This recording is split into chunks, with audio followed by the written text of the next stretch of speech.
Well, guys, it's finally here. We have Assetto Corsa EVO. Well, actually, this isn't that. This is Daytona 24 hours. But ours didn't go so well. So an early retirement means I have time to finish the analysis and do the video for you guys showing some preliminary benchmarks. And I say preliminary because Assetto Corsa is very much in a beta, alpha, early access. And I know that's disappointed a lot of you, but I was there, well, loosely speaking, 10, 11 years ago when the first Assetto Corsa came out. And that sim has come so far. So I gave Kunos my money. I'm down with it. I look forward to seeing what they're going to do with this sim. And I'm going to share some of the results that I've got. The first car I took out was the 911 Cup. This thing is in so many simulators, and man, am I a fan of Brands Hatch. So this is where I went. Rendering at 4K, this is an empty practice session. Default graphics is what I used throughout all of this testing. At the very top and middle of the screen, you can see some of the parameters, the sensors that are being monitored. I should have put it in a better spot, but alas, here we are. One of the first things I wanted to benchmark is the impact of AI compared to a solo run in practice, where I got 131 FPS, but throw 30 cars out there in an AI race and we lose 30% of our performance. This is all benchmarked on a 9800X3D and using my 4080 Super. And I'm running default graphics because we don't have official graphics card drivers for GeForce for Radeon yet. So we're just looking at my 4080 Super results running the out-of-the-box Kunos selected settings. Speaking of boxes, you guys should subscribe because I've got cool things coming. I've got an Intel Arc 580 to do sim racing benchmarks on. Ooh, very interesting because there's been some criticism about their drivers, about them leaning into the CPU heavier than what they should. And we know our simulators are hard on CPUs, so maybe it's going to struggle even more so. I don't know yet. The other thing that I have down here is a Pimax, can you even see this? A Pimax Crystal Light. The kind folks over at Pimax hooked me up, so I'm able to bring you guys some analysis with this. I haven't even taken it out of the box yet, so we got that to look forward to. And for all my flight sim geeks out there, I've done it. I have done some benchmarking with DCS. I plugged in, probably shouldn't pick it up like that. I plugged in my throttle and my stick. I attempted to fly a F-18. I'm very much a noob, but I have some results to show for you guys in regards to that, including VR. So like, subscribe, and click the chime thing, whatever. All right, moving on. An important thing to note about all of my results that are just the first lap of an AI race, there is inconsistency from run to run. This isn't because of my driving, although sometimes it is. It's because of the AI. They are wild and all over the place. And your performance is going to change based upon how close they are to you and how many you can see. That's just the nature of a simulator. I originally tried multi-class grids, but yeah, that didn't work out. If you can survive a standing grid and make it down a few turns, one thing that happened to me again and again is the AI loves to sit right outside of your vision and right next to your bumper for a lovely pit maneuver. No, this is not a replay. This happened to me time and time again. This next one is actually more of my fault, but it just shows how like the AI are like these rocks that if you hit them, they don't budge. You're gonna be the one that flies. But generally speaking, I like the force feedback. I like how the car feels, and I had this great moment where I challenged the apex a bit too close, and I hit the pylon. This felt so cool through the steering wheel. It's great. I did benchmark the other tracks shown here from an S2000's perspective. I mean, listen, if you're gonna take in the scenery, why not go with a convertible? And here we can see the tracks that are available in the early access. This was done without AI because, empty track and the same weather, clear and sunny. So why is Imola at the bottom and Laguna Seca at the top for performance? I'm thinking it's the trees. I mean, Laguna's quite barren. Mount Panorama had some weird distance clipping going on, so I think the trees basically have the biggest influence. I don't really know what else it could be. And all of this testing was done at triple 1440p, which is possible to get the right perspectives via surround. I'll talk about that later. You'll notice from up top at the triple screen situation that the right side mirror, for some reason, is not rendering. I saw some people commenting that they found a solution for that. I don't really care at this point.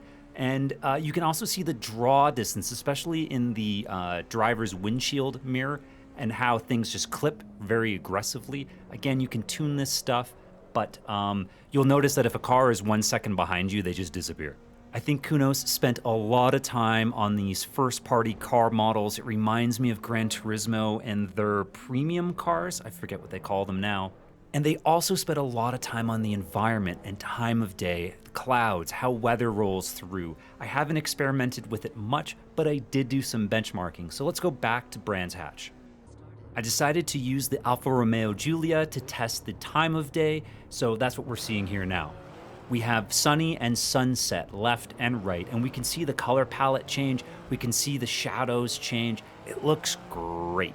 I have the overall FPS for the lap at the top, plus the live FPS shown here as well. Oof, just dodged that guy.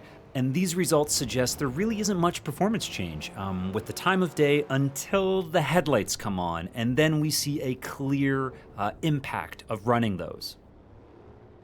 So we see a 20% FPS reduction by adding in those 31 sets of headlights. Brands Hatch doesn't have much track lighting, so it might even be worse at Suzuka or at Mount Panorama, where there are other light sources because those host endurance events quite regularly. I should have done pure night to get a better sense of those headlights, but this is all I got right now, which is twilight. So then I thought, all right, why not have it rain at twilight? What happens to our FPS? Compared to sunny conditions, we see a further reduction. Now we're at 30% drop in FPS. Compared to iRacing, that's not too bad. I'd take it. But the rain in AC EVO isn't that great, both as a visual effect and through the force feedback. I haven't tested the transition, say from dry to wet, so I'm curious what you guys think. Post in the comments if you think it's on par with iRacing or up to speed with other sims that are out there. Looking at this all at once in the same chart, we see this. All this testing was done at single 4K with default graphics, just as a reminder. So at this point in early access, it looks like only NVIDIA Surround works for triple screens. That's a feature that makes all monitors kind of join together and behave as if it's a single monitor. This is probably not desirable to those that run overlays and such, but I don't think many people are doing that yet in early access. To test resolution scaling, I went back to Brands Hatch, but this time I'm in the Lotus Emira because for some reason the AI just looks more planted and stable, less erratic in this car. I don't know why. Starting at the top, we have single 1080p performance with 180 frames per second. Within the graphics settings for EVO, I noticed 240 FPS is the upper limit. I don't know if that can be removed, and I don't know why they've set that. But all my charts so far have been to 250 just to show you the scale. And now is a good time to talk about GPU busy, which has been in all the charts so far, but I haven't talked about it yet. GPU busy represents the amount of time spent in each frame that the GPU is doing meaningful work. So with those 180.9 frames per second, the 4080 Super is doing meaningful work on average 91% of the time. In monitoring this metric across so many different simulators, I noticed that once you go above 95%, that's when you can have hiccups in the GPU rendering that can result in hiccups on your screen. And we're at 91, so that originally had me concerned. So I wanted to confirm this by looking at other sensors and other parameters to see if we are close to the limit. During those benchmark runs at single 1080p, the 4080 Super averaged a utilization of 88%. 0% of the time did it hit GPU utilization limit, and the graphics card consumed about 217 watts, compared to its max draw at regular settings of 300 watts. As EVO gets optimized and we see new GeForce drivers for it, I wonder how these values will change. After single 4K, however, everything becomes very much GPU limited. Just below single 4K is dual 1440p, which is representative of a widescreen monitor, and then we have triple 1080p, a massive drop in performance. Just beneath it is dual 4K, another widescreen monitor, and then we have the other triple monitor resolutions. Here I'm explicitly saying surround, because again, I had to enable that within the NVIDIA control panel. So when I select triple screens in the graphics at the right resolution, when I'm in the simulator, hit pause, I can go to the triple screen section of the view settings. This lets me set the distance to the screens, the width, the bezel width, and this screen angle. Stated differently, this gives us 3 projections, or 3 viewports. This rendering technique gives us a proper, realistic view of the simulated world, but if we take a single view and stretch it across 3 monitors like you can with Resize Raccoon, this is the perspective you get. AC Competizione let you have projection correction to manipulate this slightly within its rendering engine, but that also made the middle screen fuzzy. Rendering a unique view for each monitor is extremely taxing, and we're seeing right here a 2025 release, a promise from NVIDIA, from Kunos on a day 0 launch that DLSS was going to work, but super resolution doesn't work on triple screens, not yet, at least. And I also have concerns about VRAM usage. Look at the consumption when running these full fat resolutions. Without running some kind of image scaling, it's going to be a struggle to even run a basic single screen resolution on a graphics card that has 12 gigabytes or less. I mean, we are just 2 days from launch. There's so much optimization to come, but right now it's not looking great. So that about sums up the analysis I've done so far with Assetto Corsa EVO. I hope it's useful to you.